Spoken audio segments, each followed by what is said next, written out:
Now, as I mentioned earlier, just after the news, that we're definitely going to have a special guest joining us in the studio, and I'm referring to the managing director of UNELCO Vanuatu. That's Monsieur Frédéric Petit. Good morning and welcome to 96.3 Buzz FM. Good morning, Kizzy.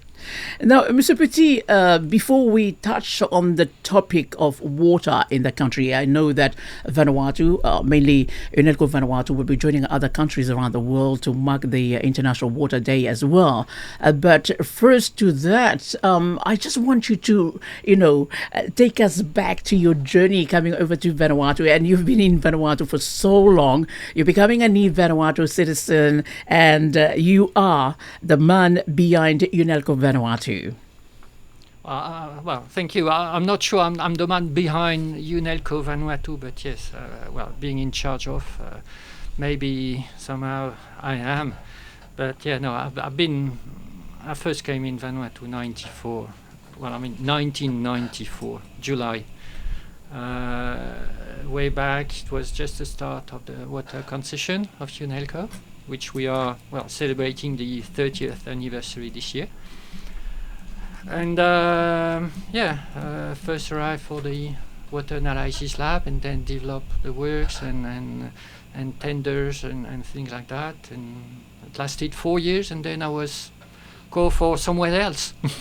Well, in the meantime, I get married and we had our daughter. So, I first came by myself, and we were a family living. In Vanuatu? Yes. So I understand that you marry a woman from Vanuatu, from Malamba province, that's Ambrim. Yes. And since then you have a beautiful family.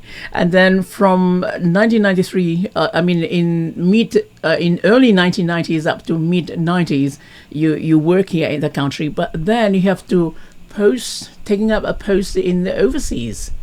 Yeah, it was the way, if you wish, working for NG Group or whatever it was called in those days. If you wish, you could go and work in various countries, having various positions and assignment, and upon what you were finding and how you were behaving. Yeah, you had opportunities. So it was Morocco and then Macau. And then Vanuatu called me back, UNELCO called me back, so we went back, and then they sent me in New Caledonia for 2 years, and then calling me back, please come back, and that's it. That's a typical life, being an engineer. When you say being an engineer, you're holder of a master's in engineering from France University. And with that, gather you to work in different countries around the world. And now you are the managing director of UNELCO Vanuatu. Now, talking about UNELCO Vanuatu, it's a big company established in Port Vila. And it's part owned by the French company, which is NG. And another one part owned by Vanuatu National Provident Fund. It is exactly. So 51% belong to NG Group, which is a major group related to energy and services in the world. There might be 180,000 employees in, I don't remember how many countries. It's changing a lot from time to time. But more recently, the VNPF was at 15%, went up to 49%. So it means that, UNELCO is NG, but it's also a real Vanuatu company. And it's really, really important. At the moment, we might have maybe 2 expats out of 140 employees. And it's really a pride as a managing director to look at that company, really. I mean, talking about over 100 staff that you have to, manage every day, but you do have your sub-coordinator, which is your departmental managers that overseeing the operations and supporting you as the managing director of UNELCO Vanuatu.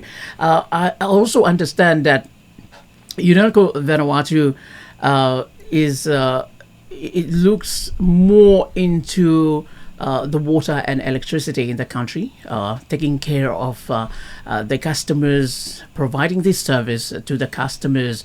But within the human resource, you do have gender people. I mean, like you incorporate women and men in different fields, mainly in engineering.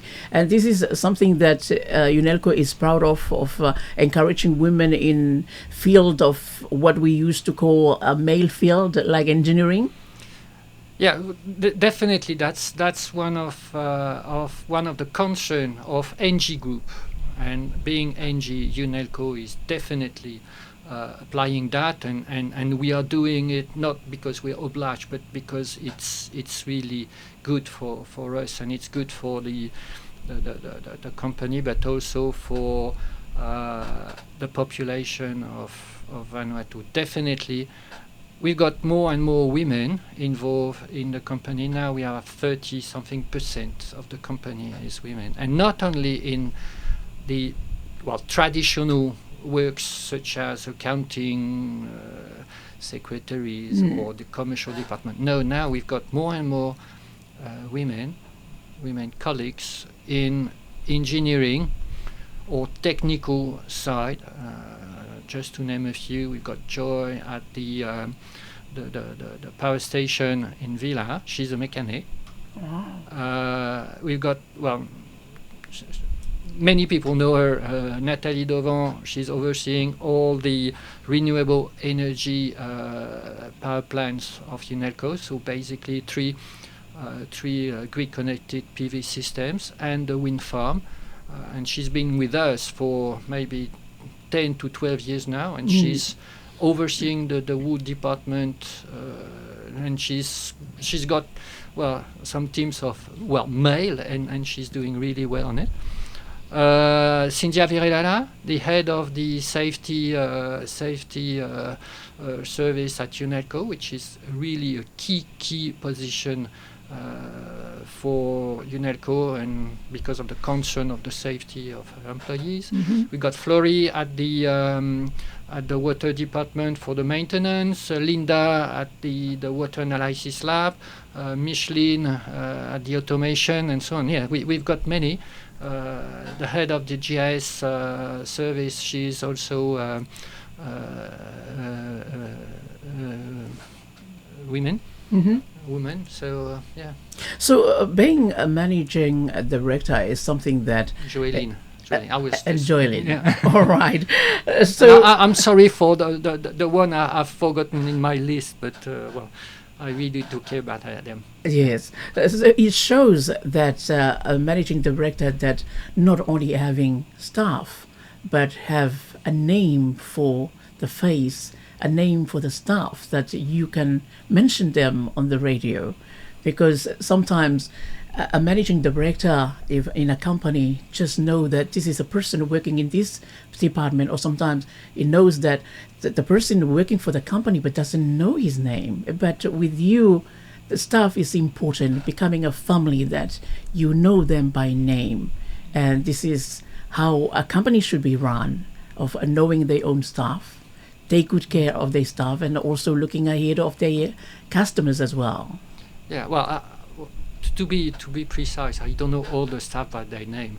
Obviously, I've had a long experience working for UNELCO, so I know many of the elders, but all the youngest. Well, I try to meet them regularly. But no,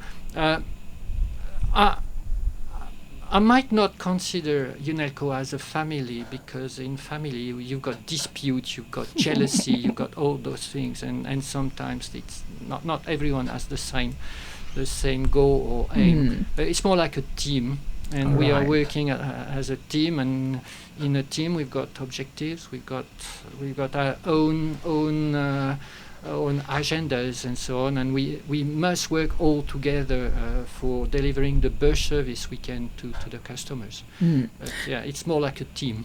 All right. So the teamwork with UNELCO Vanuatu. Monsieur Frédéric Petit, as the managing director of UNELCO, is joining us in the studio. Now, the main point that we'll be discussing today is more about water. I mean, we'll touch a little bit on electricity as well, but water is the main issue here because this year, UNELCO Vanuatu is going to celebrate 30 years anniversary of the concession that was signed back in 1990s, in 1993 precisely, as you mentioned. And but it comes with a good news and also a bad news, because water is managed by UNELCO Vanuatu, providing that good service to all the customers in the in Port Vila on the island of Efate, but also has an issue. And we're not going to, UNELCO Vanuatu he's talking with the government for some time now, but seems like it's the talk is only falling into deaf ears.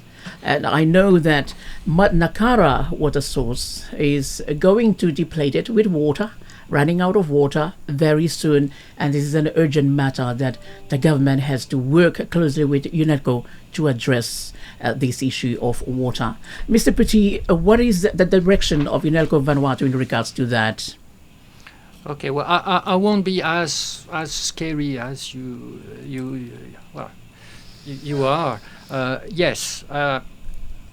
After 30 years, we went from, I got the figures, from 3,000 customers to 10,000. The network was 85 kilometers when UNELCO took over the water distribution system of Port Vila. It now stands at 250. Demand was 2.2. It has doubled to 4.5. So yes, there is an increase of the demand, definitely, and it's our mission, our duty to look at that. Okay, we can accommodate that demand, and it's the role of a utility, of a public service, of such an important service, water supply. Water resource works out of four matters. First, rainfalls. Definitely all the water we're using is coming from the sky, from clouds and rains. Then you've got the geology of the area where it is falling down. Definitely if we had some rocks only, there won't be any water going into the ground, so that would be quite difficult to get water supply. Or if it was really only sandy or ashy, like it can be in Ambrim, it's really hard to get groundwater. So those are two things. Third thing will be, how do we use the land? Because definitely if the land is totally covered with some construction, we don't have any more vegetation, no trees, no forest, then it will have an impact on how we recharge the water table and how eventually there is some what we call in French, sorry for English listeners, but we call it evapotranspiration. It means that the ground is sweating, so somehow some water is going out through the air. And definitely if there is no forest and only bare ground with grazing and only grass all around, that component will be quite high, and we don't really want to have that happening. And then lastly, the last component is how much we are pumping out from the system. So basically how much UNELCO is taking out. So as I said earlier, we've doubled that since the beginning. If we look at the initial study, well, not the initial, or the latest study about that Matnaka water catchment area, Mr. Depledge, who was a really high-end hydrogeologist from UK, published in 93 studies, and it was showing we were able to pump 11 million cubic a year. Since that, I just found out that the rainfalls, the last 30 years, the rainfalls are falling down by 8% for Vanuatu. Let's assume it's the case of Port Vila. So it means that we've got 10 million cubic available. And we are currently pumping 6.6 to 7 million a year. So it means that we are around 65-70% of the capacity. Demand will rise because there are more and more customers. More and more cruise ships are landing here, and they are really happy to get water from UNELCO because it's cheap and safe. So we will reach 80% in what I estimate between 5 and 10 years. It's becoming a high rate of usage, and we don't know how the rainfall will evolve in the coming years and so on. UNELCO is part of the Pacific Water and Wastewater Association, which is gathering many utilities around the Pacific Islands. We got our colleagues from New Guinea, Papua New Guinea, from the Solomon, Fiji, Cook Island, Kiribati, and so on, New Cal, and so on. And we've got some warnings because in those countries they are experiencing drought. So that might also affect us. At the moment, definitely not. What we see, what has been raining this weekend, but figures shows off that we are down 8%. Maybe it will be more. So that's my job to say, okay, let's rise and say, okay, how will we be finding some alternative solution? So did you raise that with the government and stating that we don't have time, we have to have a new source? We did raise, yeah, definitely. We had meetings with the Minister of Land, the Prime Minister, and so on. Yes, they are aware, and it's okay. They want all of us, or what we say, stakeholders, to find a solution. And what is the solution? Is there a solution? The best solution we are overseeing at the moment, but it has to be confirmed, will be something around Teoma River, in the valley of Teoma River. Yet there are a few things to left. Sorry for my English, but some things that might not be as good as we think. Is it relating to lands again? No, it's not. It's more of the quantity of the water, the quality of the water. Yeah, the quality of the water. Yeah. So it's totally different from what we have in Matnakara. Oh yeah, it's a different water catchment. So definitely the Teoma catchment is 4 times the size of the Matnakara, the Tagabe River catchment. So definitely we will be able, if the solution is valid and confirmed, we will have water for the next 100 years without any issue. Tagabe one, it's been used for the last 80 years. So and that's when you develop a new source, that's the kind of time frame you need to look after, because 100 years, that's fine. We've got time to see what will happen in the very last years. But when you say a time frame, is it 5 years for the government and UNELCO to work on? I mean, the government of Vanuatu has to come up with a solution fast. And if the government doesn't react on that, what will happen if Port Vila runs out of water from the water catchment at Matnakara? Okay, so first of all, and that's the reason of my presence maybe today here, And I had a few appearances on TV, and I've met the government officials, and really it's going ahead. Yes, my estimation shows that between 5 to 10 years we might start to be at the far end of the resource, being in the last 20%.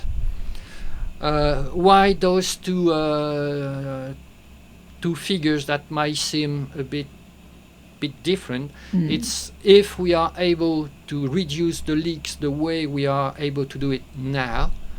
So it means that we will save on pumping. That will be one component. So remember, there were 4 components: rainfall, land use, geology, and the demand. So we can work on the demand and trying to lower it by solving all the leak issues on UNELCO network, but also at customer side.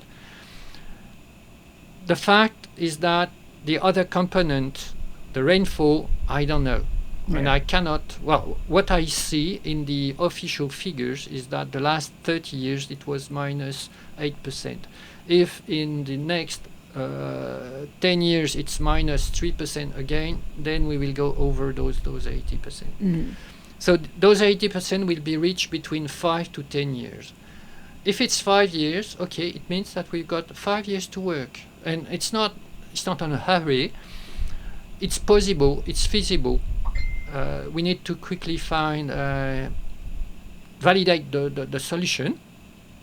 That can be done within 6 months to 12 months, a year. And then in the meantime, also find funding.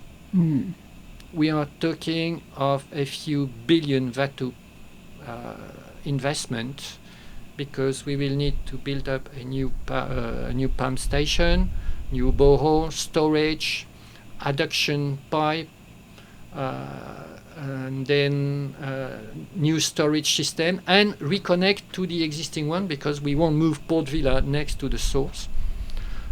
Then we need to have a proper and safe, reliable power supply to the new system. And a road, an access road, that can be used whatever the weather. Even if there are heavy rains, we cannot be cut apart from the facility. This is fine. Finding money for that, and that's really the work and the mission of the government. But I really trust in their ability to do so, really. And then there will be works and procurement of the pipes and so on, and that will take two years definitely. So let's say 1 year to find to validate the solution, the technical feasibility of the resource, and to qualify quantity and the quality of the water, because they are the 2 components. Then high-level study, just to look at basically how much it can cost. And once we've got the funding, we can launch the tenders and make those works. The beauty of that solution would be, and that's an additional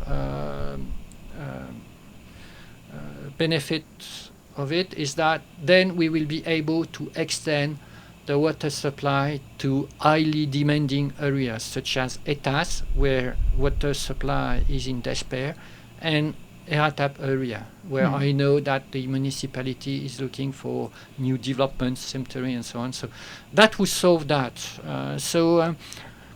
It's really promising once we are sure that the water is available and of proper quality. Mr.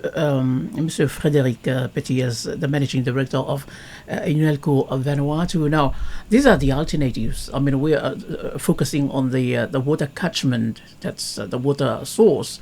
But another thing is Port Vila, the island of Efate. Every island in Vanuatu is surrounded by the sea.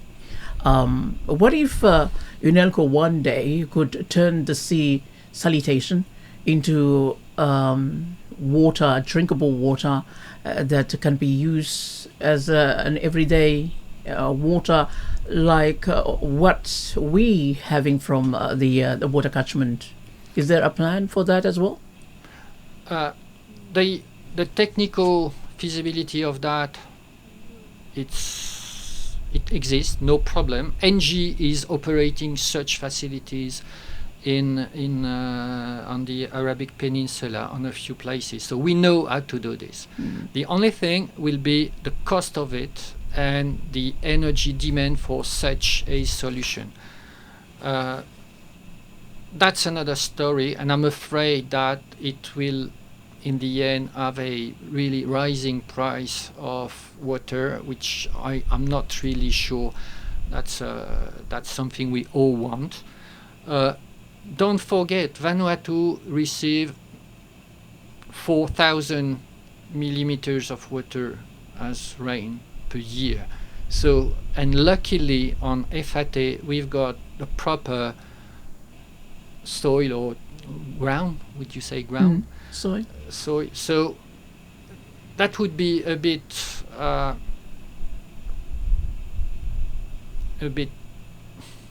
let's say, not smart to use desalinization water. Really. It's not. It is not in your plan that one day UNELCO can get into this alternative of no. NG is operating huge systems like that, but no, not for the Pacific, not for Vanuatu. Those things exist in a few places. There are a few high-end hotels in Tahiti and so on, but really, when you have eliminated all the other alternative, okay, that might be the only one. But if you look at what is happening, for example, on Ambrim Island, which I know a bit, well, people are just relying on rainwater. In most of the islands like that, and it works. We just need to have the proper storage. All right. Now, you mentioned this water, and then if we introduce such system of desalination of water, I mean from the sea, of course, so that we can use as a drinkable, eatable water usage here on Efate. But this is not a plan yet. But the plan is to source a water catchment near Toma Valley, Toma River, and this is the work that you are pushing the government to take it seriously, because the population of Port Vila is growing fast as well, and we also have big developments are taking place in Port Vila. It's consuming a lot of water because all the water comes out from Madnakara. And not only that, but you mentioned that all the cruise ships are coming over to Port Vila. They have to have water from Port Vila because of its price, very cheap, and very good quality of water. So this is a matter of urgency that the government and UNELCO has to work together and to make it happen within a time frame of 5 years or less than 10 years for them to do so. Otherwise, we're definitely going to run short of water here in Port Vila, but it's not the case yet. So this is only talks that is happening, but it's something that we have to put a small red flag up so that the government, I know with the Department of Water Resource, they've been working closely with UNELCO Vanuatu to address the matter. Now, in regards to water as well, Mr. Petit, in regards to price range of water being used by customers, and there are lots and lots of complaint that price went up without notifying customers that there is an increase of water in Port Vila. So how UNELCO is measuring this and then giving out a price to a customer by usage of water? Okay, so first of all, like for power, the price of water is determined through a concession contract we've signed with the government in '93, but it it went into practice in '94. So all the establishment of pricing and so on are inside the concession contract, and they are validated by the regulator. So we are not doing whatever we want and sometimes, oh, let's go for an increase. No, it doesn't happen like that. If we are talking about the price of water, and I invite listeners to the Pacific Water and Wastewater Association website, UNELCO offers the 7 cheapest water price in the Pacific. Given the fact that we don't get any subsidy, and we are even taxed on that, so no, there is no issue with the tariff of water. The issue is the way people are using water, and maybe the way they are being delivered with water but not using it. I mean, they've got leaks on their installation, and a leak, it's a waste, and it's affecting the resource, but it's also affecting the bill of one customer. So I invite everyone to look at their installation. We are working at the moment with the deployment of new technology of metering, which allows us to follow the consumption day by day. We've got 600 something such meters around Portville at the moment, and yet already we see that some of our customers are having leaks on their installation. The idea is that using such a system, it should be generalized within 2 to 3 years for all customers of UNELCO. We will be able to tell them in advance, prior to send them the invoice, oh, you got a leak, please fix it.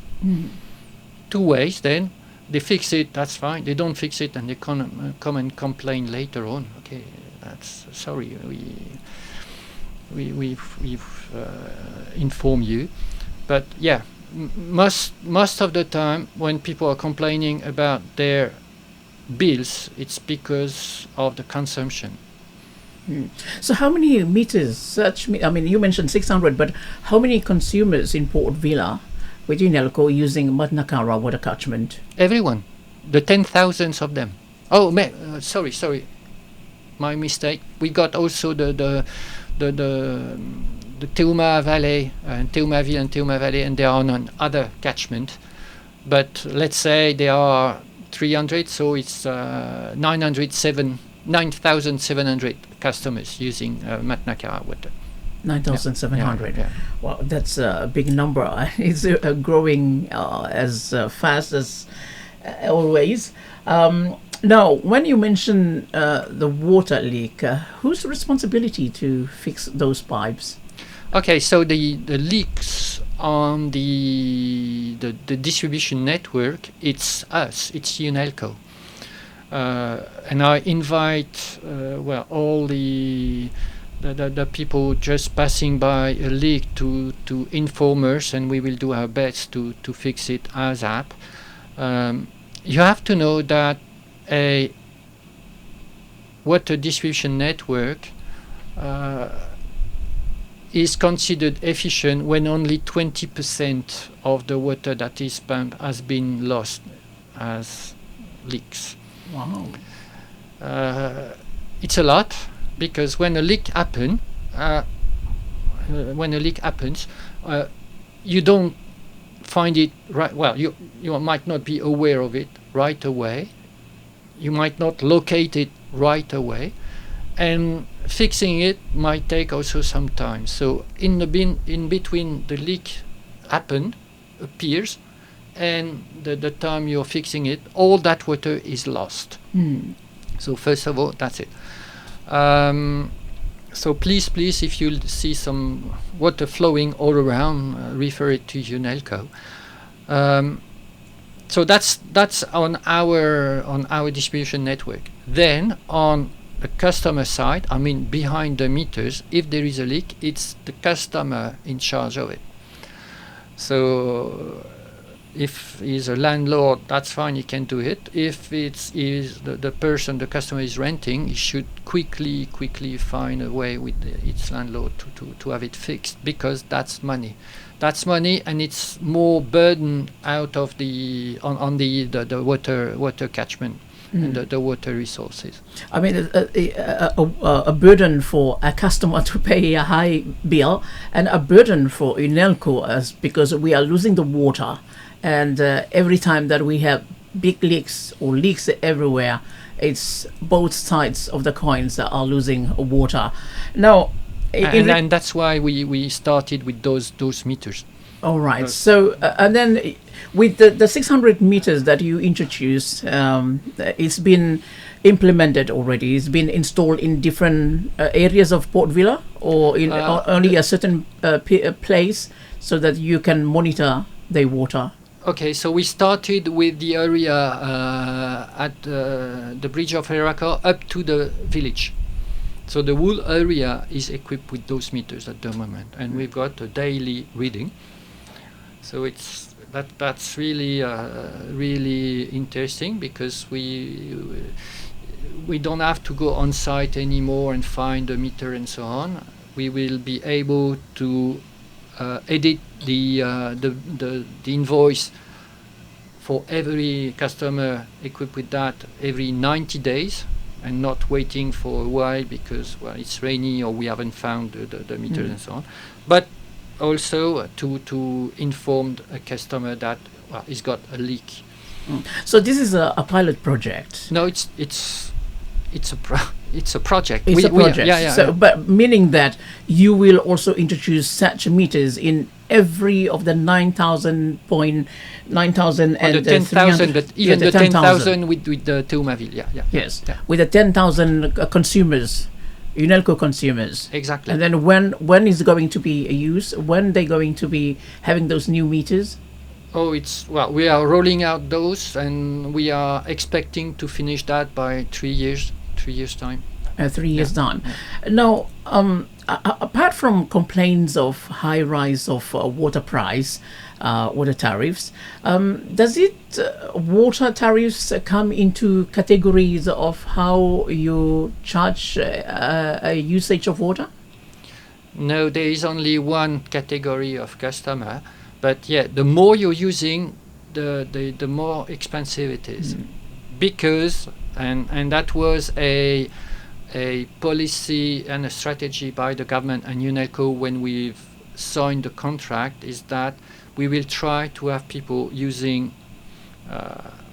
less water, because if so, we don't need to increase the size of the tanks, the number of pumps and so on, so it won't go inside the tariff. So that's really a I know the word in French but not in English, but c'est un vœu pieux, and that's a good practice, and it's done the same in many places in the world, especially in areas where there is, let's say, less availability of water, such as islands.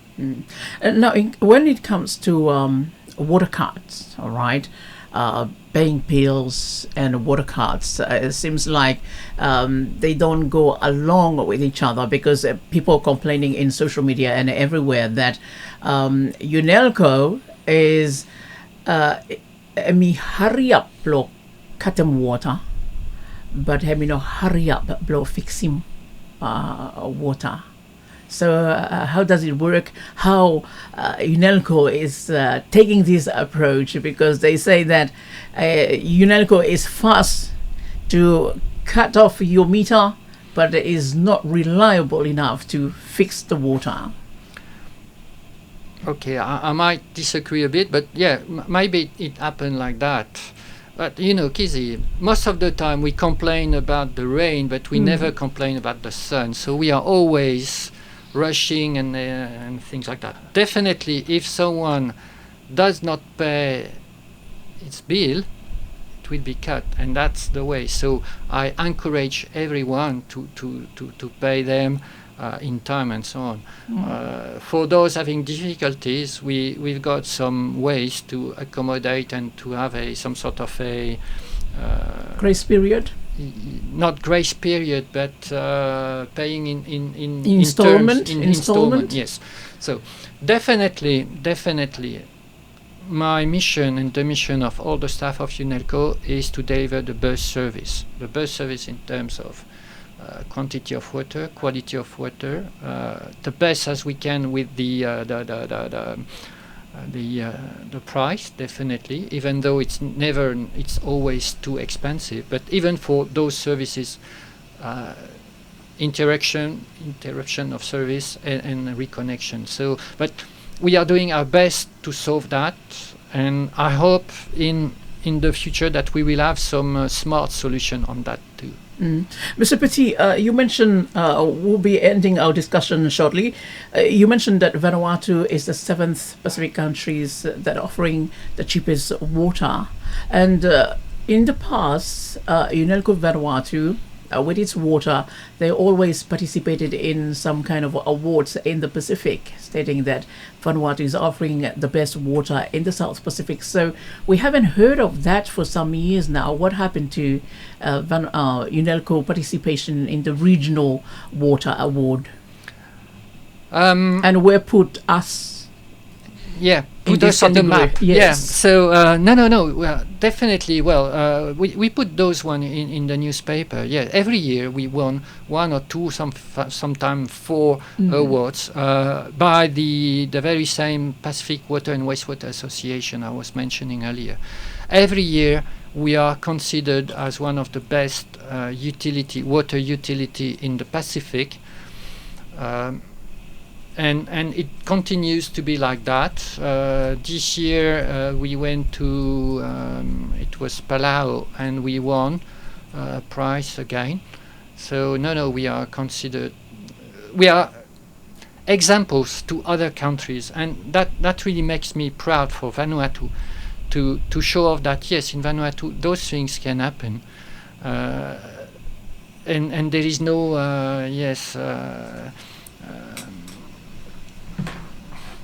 fatality. It's not the proper word when I translate fatality. It from French. Yeah, it's not fatality in English, but no. It's not the end of the world. No. But we can be really efficient and professional in Vanuatu, really, and we are a good example. We are not the only one, but yes, no. Every year we are winning that.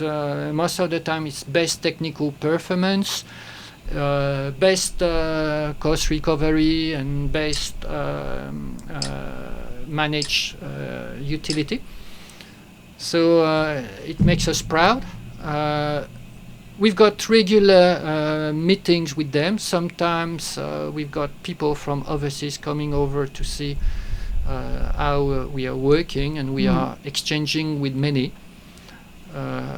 More recently, we were in a program with PRIF, and that was endowed by some people in Australia and New Zealand, and we were well ahead from our colleagues from other things, and we were participating to that to show off and share our knowledge. When you say the Palau award, what category we were? Best cost recovery. And that's the winning side of Vanuatu. Yeah. And anything else with the potable water? No. Well, the fact is that we are potable, and there is no improvement. So that was it. But yeah, most of the times it will be around cost, investment, technical ability, professionalism, and maintenance also. Yeah. So Vanuatu took up the prize of the best water maintenance. Yeah. No, not that time. It was water recovery. Else. Yeah. Water recovery. Yeah. Okay. Just before you go, Mr. Petit, as the managing director of UNELCO Vanuatu, the 22nd of this month is important for UNELCO to mark the 30th anniversary of the government concession of water concession in the country. What will happen exactly? Well, for instance, it's the World Water Day. World Water Day, it's yes. World Water Day, and But also marking the 30th yes, concession. So we will try to have some exhibition. I need to prepare that with Darla, our communication officer, because I'm away for a while. So you were on holiday studying this one is and no, I think it won't be at that time, but a bit later on, and I hope to have in the newspaper and social media some views of the history of what has been the water supply in Port Vila and how we are at the moment. And I'd like to invite some colleagues of those days, and more precisely Mr. John Chaniel, who was the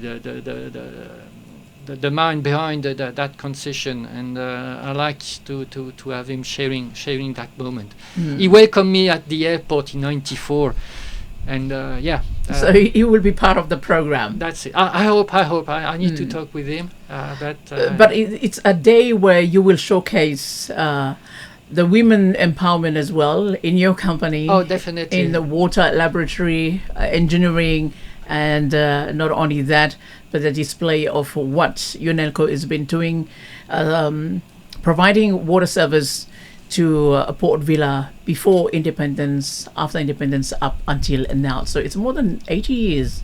Oh, no, for the water it just started in '94, but the concession is 1994, but providing the water, it's before that.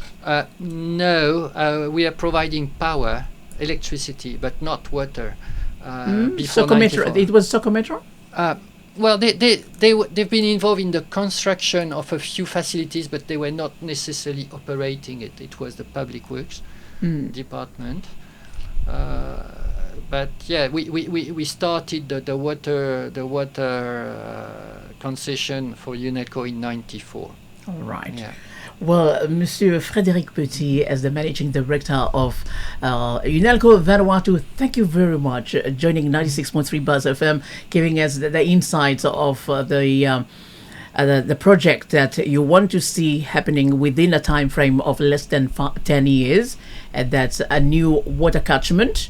And you do have a potential site already, as you mentioned in the interview. It's Toma Valley, and not only that, but the introduction of those new water meters that is being installed in 600 households at Erako Bridge to Erako Village, and it will be introduced to any other water consumers around in Port Vila. So again, thank you very much for your time, taking this opportunity to answer questions from Vanuatu 90 News, and looking forward for the 30th water concession on the 22nd of this month, where Vanuatu is joining other countries around the world to mark the Water Day, but also the program that UNELCO will introduce to mark the 30 years of water concession with the government of Vanuatu. Monsieur Petit, thank you again. Merci Kizzy, and merci à tous les auditeurs. Thank you.